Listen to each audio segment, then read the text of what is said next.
too long ago, we looked at some beta leftovers in GTA 3, and everyone seemed to enjoy the video.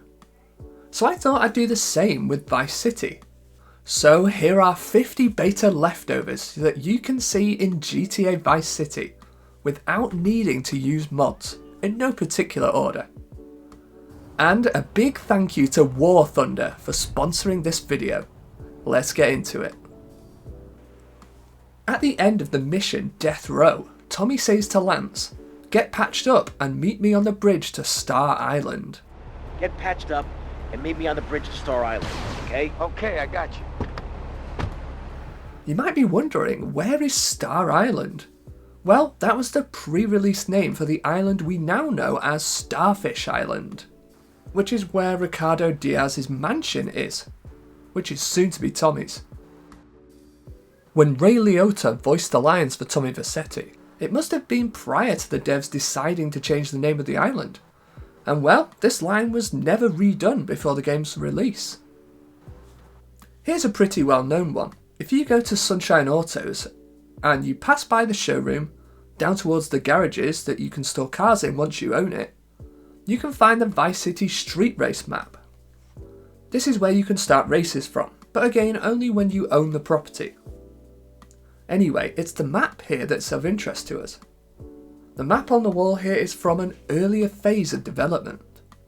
You can see numerous differences between this early version of Vice City and the one we all know and love. There are quite a few, but I'll just cover some of the main ones. Firstly, the lighthouse wasn't created yet, and it's missing from the southeast corner of the map. The beach at the northeast of the map is noticeably thinner than it is in the final version of Vice City. The Hyman Stadium did not exist at this point in development.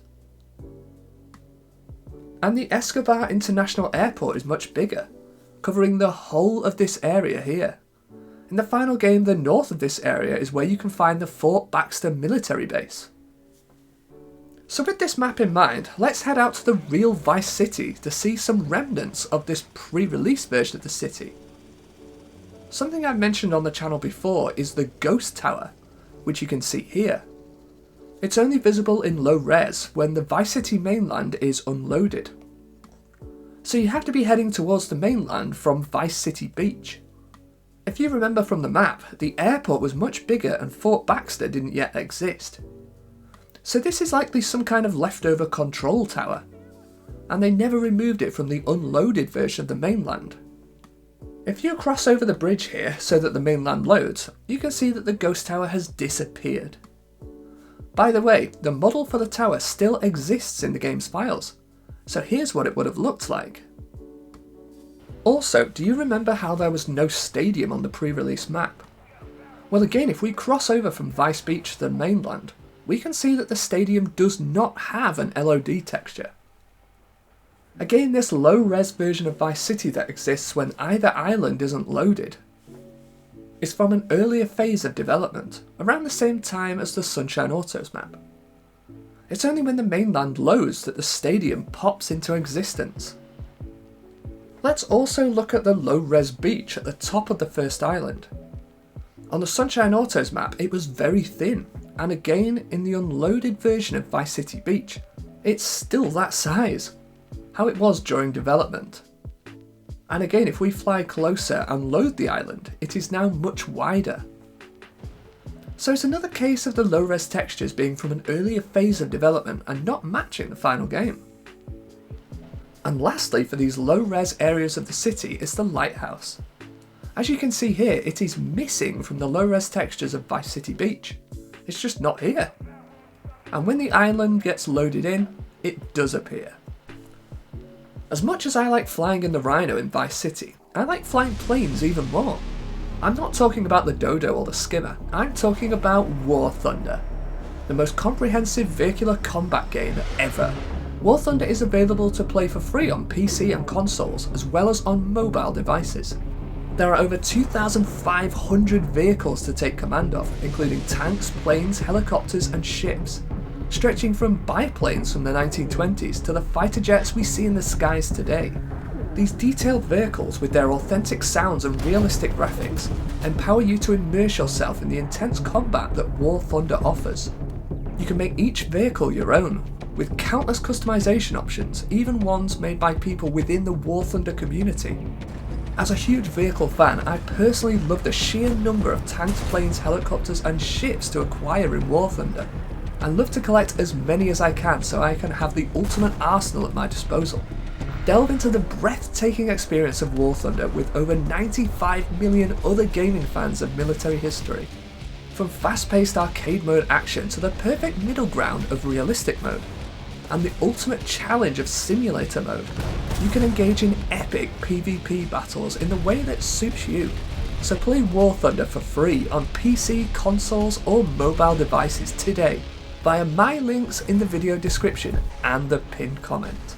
New and returning players on PC and consoles that haven't played in the last 6 months will also receive a massive bonus pack across all platforms that includes multiple premium vehicles, the exclusive vehicle decorator Eagle of Valor, 100,000 Silver Lions, and 7 days of premium account.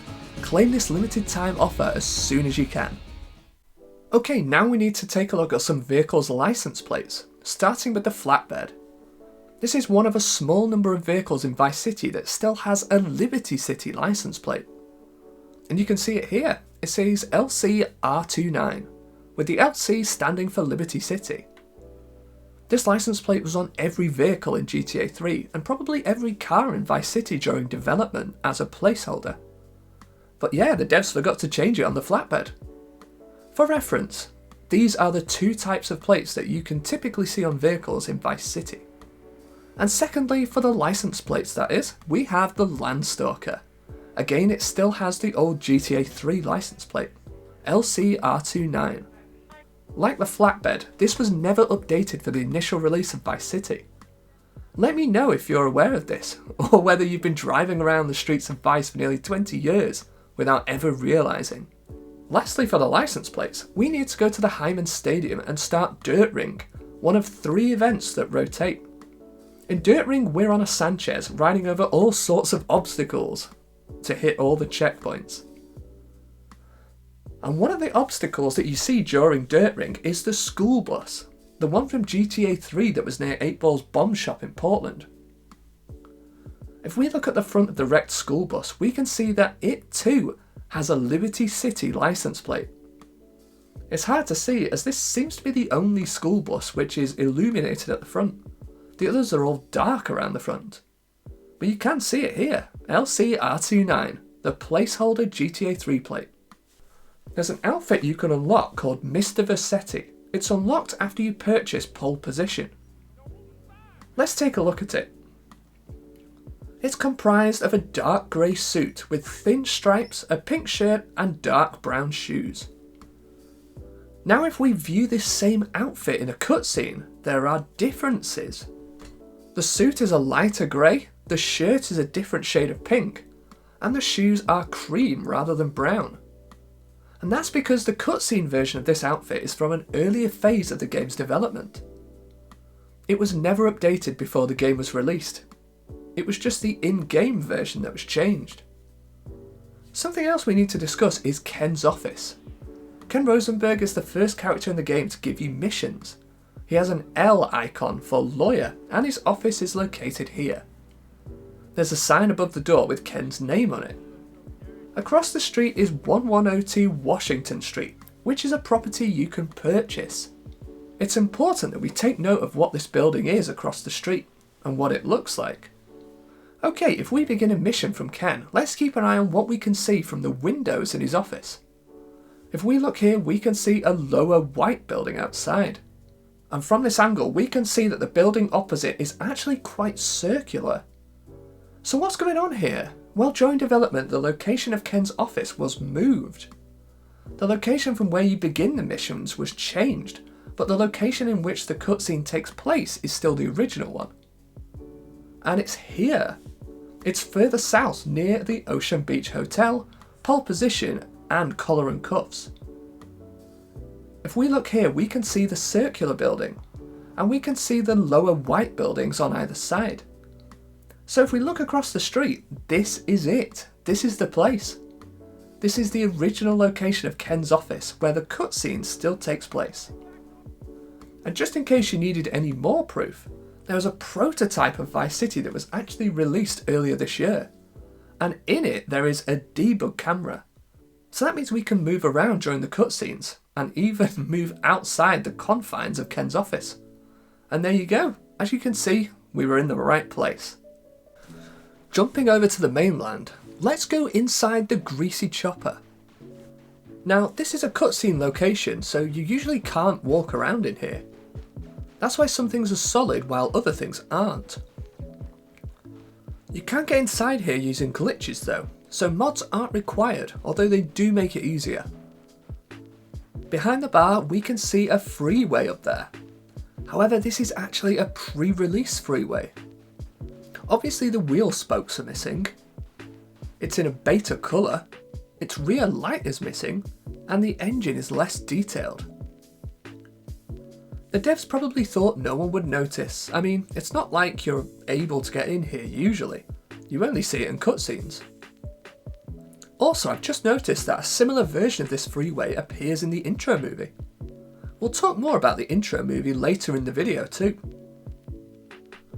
Okay, let's now take a look at the intro cutscene. In it, Ken Rosenberg picks up Tommy and his associates from Escobar International Airport. But he does so in a pre-release Admiral. It has different wheels, a GTA 3 license plate, a slightly different colour, it's lower to the ground, and the seats are a different colour, to name at least some of the most prominent differences. This was something else that was never updated during development for the initial release of the game. Later in the cutscene, Victor Vance arrives in a Maverick. However, this Maverick is unique to this cutscene. It's dark grey and it's just one solid colour. The vision of the Maverick seen in the game is comprised of two colours, one on top and one on the bottom with a couple of stripes in between. The Maverick in this cutscene is likely from an earlier phase of development, before the colour scheme had been finalised. Later in this cutscene, we see the drug deal go bad. When the assassins take cover, we can take a good look at their weapons, and there are some interesting differences to note. First is the MP5 that the guy at the front is holding. This is a pre-release version of this weapon. It's smaller than the MP5 in the game, and it has an extra handle at the front. Here's a good comparison from GTA Myths fandom. And then there's the shotgun that the guy at the back is holding. Now, it appears to be a version of the Spas 12, or at least that's my best guess. But you can see on the screen how the look of the weapon in the cutscene differs to the in-game model. Once again, a beta version of a weapon that was unchanged upon the game's release. Colonel Cortez is one of the characters from whom you get missions fairly early on in the storyline. His yacht is moored at Pier 2 in Ocean Beach. You usually only see it during cutscenes, but you can explore it anytime you like. At the back of the yacht there is this speeder attached to it. This speeder is a pre-release speeder. If you look closely at its design, it's pretty different from how the playable speeder looks in the game. The whole top half is red and the bottom is white, whereas the playable speeder is more of a mix of red and white elements all over. Again, this was never changed before the game was released. Okay, let's head to the film studios. At this location, there are various film sets around, including this one with a battleship. Part of this setup is this wind machine. Now this sounds strange, but these are actually beta wheel textures that were never updated. I have heard people say that the wheel textures were originally from GTA 3, but I'm not sure where from exactly. But they were even changed as part of a mod that aimed to update a lot of the beta leftovers we're discussing here. On Vice City's airwaves, you can hear an advert for BJ Smith's used autos. Let's listen. Hi, I'm BJ Smith, tight end for the Vice City Mamas and proud proprietor of BJ's Used Autos. Cars from all over America come to find a new home in Florida, just like you. I moved here after the draft. Football, not Vietnam, even though they do have a lot in common. I noticed there was one thing missing from this great town, a celebrity-endorsed used car shop. That's why I founded BJ's Used Autos. Every one of these beauties is freshly painted. They look brand new. We have new models coming in every morning, usually around 2 a.m. We can get you anything. And if you see a car of your dreams, tell us. We can acquire it for you. I've taken the skills I've learned as a pro football player to the used car business. Smash, grab, and run like hell. BJ's Used Autos. I'm tackling low prices with hot cars. BJ Smith is the ex-football player from whom you purchased Sunshine Autos. But the used car dealership is called Sunshine Autos. Even before you purchase it, it still has the same name. Therefore, people have theorised that BJ Smith's Used Autos was a previous name for Sunshine Autos, and during development it was changed. The radio ad is still present though. But that's not all. There are 2 other places you can find references to the dealership's original name. If you look in the game's manual, you'll see that there's an advert on this page here. It's grouped with the businesses like Raphael's and Howlin Pete's Biker Emporium, which we'll discuss next. And you can also see a BJ Smith's Used Autos billboard in Vice City down near Ocean Beach. So yeah, Howlin Pete's Biker Emporium is a business that can be found opposite the Greasy Chopper. If you break the glass, you can often find a PCJ 600 here, which is very handy.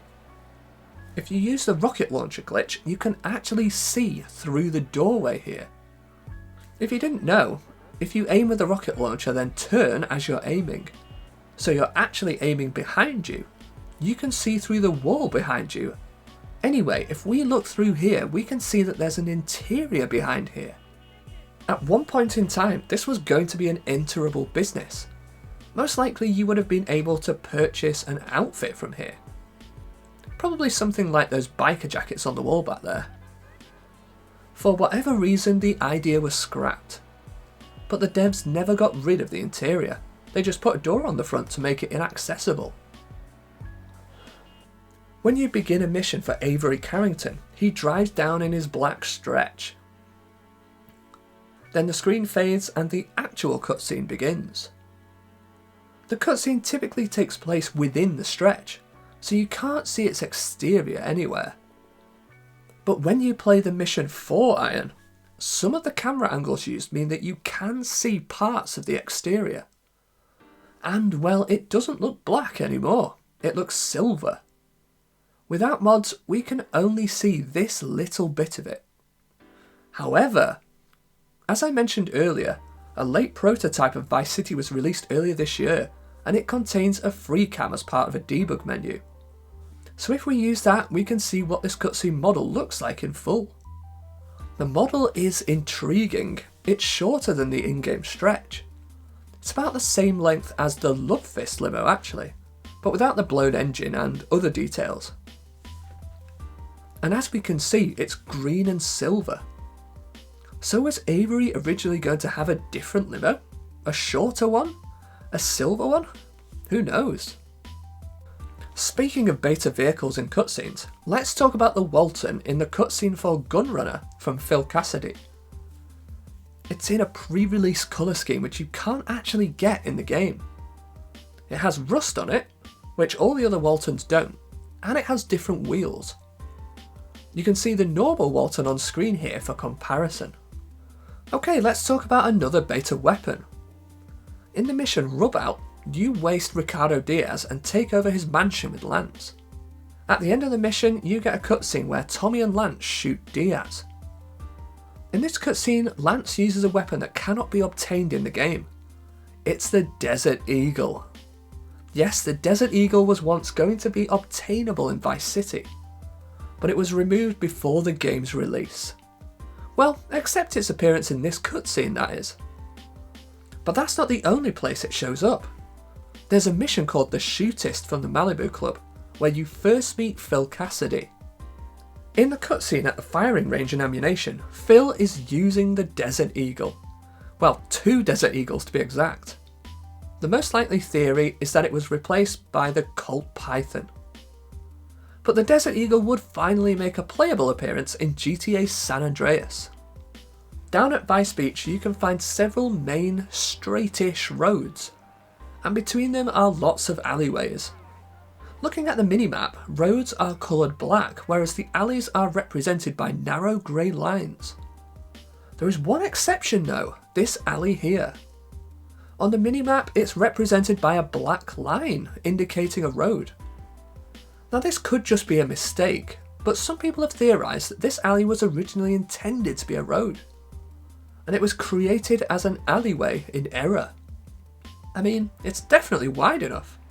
So I'll let you guys ponder this one. In the mission Martha's mugshot for the film studios, you have to follow Candy's limo as she goes to meet up with Congressman Alex Shrub. As she enters the hotel across the street, you have to enter the building opposite to take some photos. The subtitles name the building as the WK Chariot Hotel. However, if we look at the building in question, the name reads Vice Point Langer. So what's going on here? Is it the subtitles or the name on the building itself that's wrong? Well, it turns out that it's the name on the building that's incorrect. During development, it was named the Vice Point Langer, but at some point this was changed to the WK Chariot Hotel. We know this because on other versions of the game, like the PC port, the name on the building was changed to the WK Chariot Hotel. Here's one that I've mentioned on the channel before. If we go to Ammunition on the mainland and use the rocket launcher glitch to look through the wall, we can see an image that's hiding back there. It's Ronald Reagan holding a gun and Mikhail Gorbachev with a target and bullet holes on him. Now this is obviously a reference to the Cold War era, but why is it here? It was likely going to be in the game in some form, perhaps an Easter egg to find. But I guess the devs changed their minds at some point and decided to just hide it back here. It's only visible thanks to this glitch. There's a laundromat in Little Havana by the name of the Brownstone Laundromat. It's kind of hard to see the Brownstone name above the word laundromat up there. But anyway, this isn't necessarily a beta texture from Vice City. It's actually a pre-release texture from Manhunt, another Rockstar title. Apparently multiple textures were reused across the Vice City mainland and Manhunt. However, the assets in Vice City were from an early development version of Manhunt. As such, the name of this laundromat differs between both games. In Vice City here it's Brownstone, where in Manhunt it's Brunstain. Both obviously reference brown stains though. And here's another example of a reused asset. Ryton Aide, which is a drugstore on the Vice City mainland. This also appears in Manhunt, but with one fundamental difference. The store in Manhunt has no interior. In early development of Manhunt, an interior was designed, but was never used, and that's the interior we can find in Vice City. In fact, leftover textures for the interior and drug posters can still be found in the files of Manhunt. Another business that's seen in both Vice City and Manhunt is Joe's Beds. In a previous video of mine, I showed that you can actually glitch into the interior of this building. And speaking of the interior, it only exists in Vice City, to my knowledge. In Manhunt, Joe's Beds is basically just a sign on a building. Could this interior be another cut asset from early development of Manhunt? The Calleggi Delicatessen restaurant is another building which appears in Vice City and Manhunt. Like to Ryton Aide, it is a fully functioning enterable business in Vice City, where it's a defunct derelict store in Manhunt. As we know, these textures were taken from an early version of Manhunt, so perhaps this was another case of the building changing from a functioning business to a derelict building over the course of Manhunt's development. I couldn't find a full list of all the buildings in the Vice City mainland that were reused from early development assets from Manhunt, but there is at least one more that I know of. And technically, it's not a building. It's the Junkyard. Yes, the Junkyard in Vice City had reused assets from Denton City Junkyard in Manhunt. Okay, let's check out the game's intro movie. As I said at the beginning, I've added these in any order. Quite early on in the intro, we can see this footage of Tommy in the Squallow. If you look closely, you can see that Tommy is wearing a darker blue shirt than he is in the final game. In fact, this dark blue shirt was used for quite a while during development, and we can see several beta screenshots of him wearing it, so it must have been changed fairly late on. We also see a shot of a Stinger going over a unique jump. If we look closely, we can see that it has different wheels. It actually has the same wheels as it had in GTA 3. These were changed in the final game to the ones that we can see on screen here. One thing we can see in the intro movie is the outline of an Infernus. However, this is a depiction of an Infernus from an earlier phase of development. But how can we tell?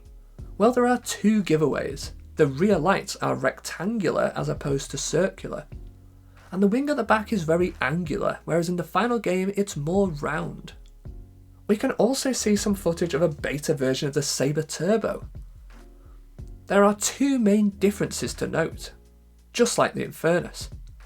The early version of the Sabre Turbo had a split grille at the front. It was in two separate pieces, whereas the playable Sabre Turbo has one long grille. At the back, we can see a difference in the tail lights too. The earlier version seen in the intro has two small rectangular lights on either side, whereas on the final game there is just one square light on either side. Speaking of vehicles, let's discuss the Spand Express. This was a van that appears in two missions quite early on in the game and isn't seen again. The Spand Express is based on the Mule and looks similar but not identical. And that's because the Spand Express is based on a version of the Mule from an earlier phase of development. Again, there are two main differences to note. The first is the wheels. As you can see, they differ to those on the Mule. And then there's the grille. The Spand Express's grille has horizontal lines on it, whereas the Mule's has vertical lines. Parts of the Mule's appearance was changed, but the Spand Express was never updated to match it. When you purchase the Malibu Club, you're able to complete several missions for the asset. One of these is the Driver. In the original PS2 release of the game, the song that can be heard playing in the background during the opening cutscene is In a Big Country by Big Country. The characters are talking, of course, which does make it hard to hear, but it's there. Fast. I'll give him a call here. Hey, Hill. It's Phil. How's it going? No, don't talk. We'll reminisce later. You want to do me a favor? I got me a guy from up north. Oh, no, I don't think he was in the service, but he wants a driver for a bit of action. Okay, I understand. The song isn't featured on any of the in-game radio stations and isn't played inside the Malibu Club during normal gameplay either. This song was replaced in later versions of the game with The Message by Grandmaster Flash. Therefore, was this a leftover from a pre-release version of the game, where this song might have appeared on one of the radio stations? Perhaps it was put there as something of a placeholder and was never replaced. At least not in time for the original release of the game. Speaking of the Driver, after this initial cutscene, there's a second cutscene of Hillary in his Sabre Turbo. Now we don't get to see much of it, but if we use the free cam in the prototype build again, we can get a better look at it. And it's actually a slightly earlier model of the Sabre Turbo compared to the drivable version of the car. It's not as early as the one seen in the intro though. A difference that you can spot is the wheels. They're different to the final Sabres. And then there's the width of the car. It's noticeably wider than the normal one. The suspension is lower too. On the playable car, it's raised higher. The section beneath the door is also a little different. But this isn't the only place you can see this cutscene Sabre Turbo. It actually appears briefly in the cutscene that plays when you purchase Sunshine Autos. And here it is. We can see it's the same model, as it has those beta wheels and all the other things we mentioned too.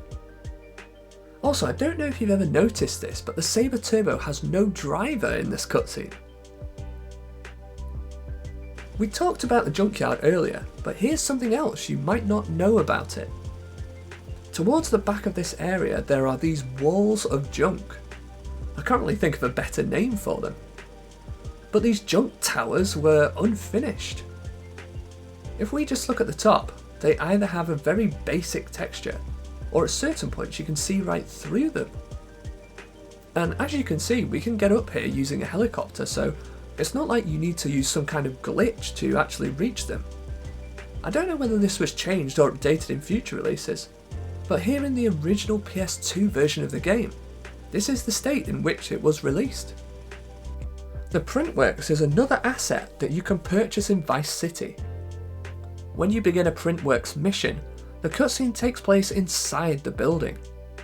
From certain camera angles you can see pictures on the wall of real life people, and there's one with the branding of Vercetti, a play on Pirelli.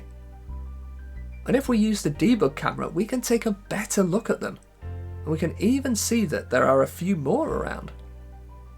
So why is this a leftover? Well, beginning with the PC port of the game, the developers actually put another wall in front of this wall to cover up the images. This is a clip from She Says' Vice City video, where we can see that the wall back there is different.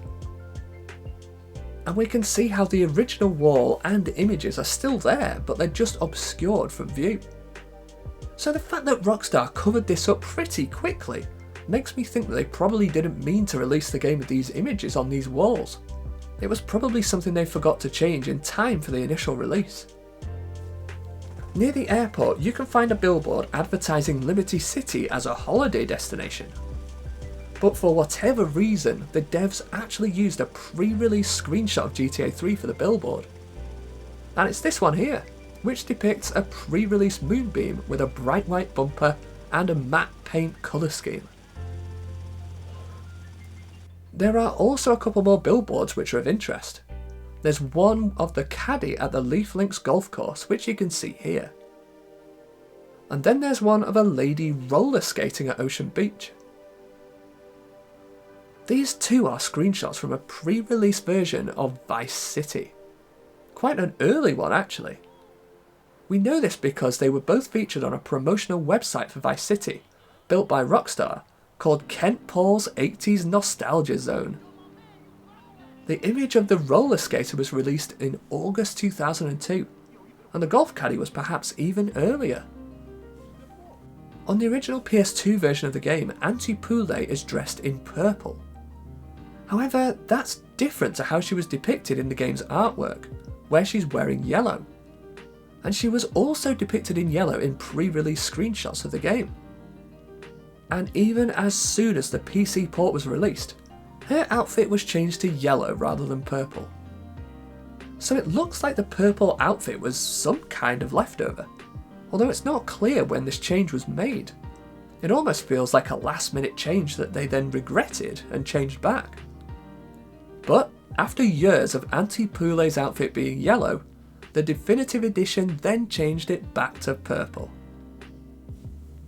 Speaking of artwork, in Phil Cassidy's loading screen in Vice City, he's shown holding an AK-47. This was in fact a weapon that was in Vice City during development, perhaps just as a leftover from GTA 3. In the final game it was changed to the Ruger. But the AK-47 lives on in Phil's loading screen.